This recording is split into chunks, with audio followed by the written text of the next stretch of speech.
একটি নির্বাচিত সরকার সরকারের যে আইন শৃঙ্খলা নিয়ন্ত্রণে রাখার কথা সেটা মোটেই কন্ট্রোল করতে এখনো পারেননি। সরকার একার পক্ষেও সম্ভব নয়। আমরা দিনে দুপুরে ছিনতাই করতে দেখেছি। সেই ঘটনাটা ঘটেছে মতিঝিলে, 17 লক্ষ টাকা ছিনতাই করেছে।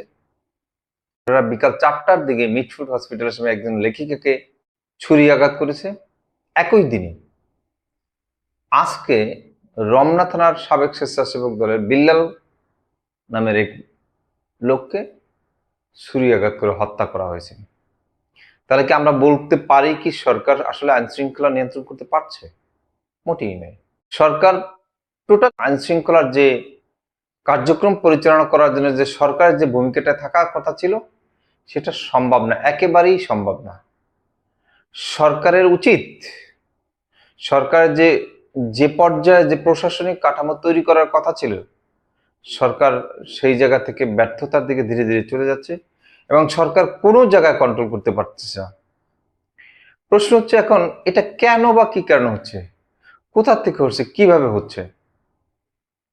আপনাদের একটু যদি স্মরণ করিয়ে দেই, তাহলে 1975 সালে 15ই আগস্টের পরে শেখ হাসিনা কিন্তু বাংলাদেশে ছিলেন না, কিন্তু তিনি 81 সালে আসার আগ পর্যন্ত যে ঘটনাগুলো ঘটেছে তা সম্পূর্ণটা হ্যান্ডেল করেছে শেখ হাসিনা এবং রয়ের এজেন্টরা।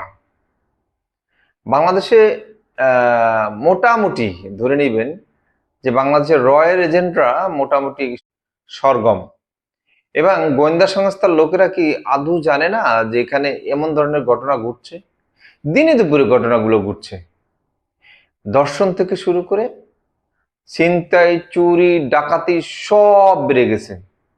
কিন্তু আওয়ামী লীগের আমলে এগুলো ছিল না, এবং যদি দুই একটা ঘটনা ঘটতো তাদেরকে শাস্তির আওতায় আনতো, কিন্তু এই সরকার পাচ্ছে না। আওয়ামী লীগের আমলে অনেক চোর চোট্টা যারা ছিলেন তাদেরকে জেলখানায় পুরে রেখেছে।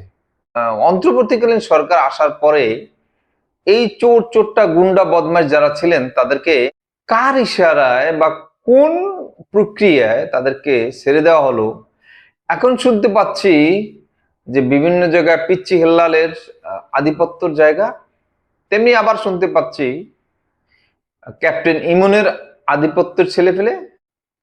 এবং কিছুদিন আগে আর একটা পত্রিকা দেখলাম যিনি নারায়ণগঞ্জের থেকে এসে তারা মোহাম্মদপুরে ছিনতাই করে, এবং আমরা এখন যে সাধারণ যে জনগণ আছে তারা নিরাপত্তাহীনতায় ভুগছে।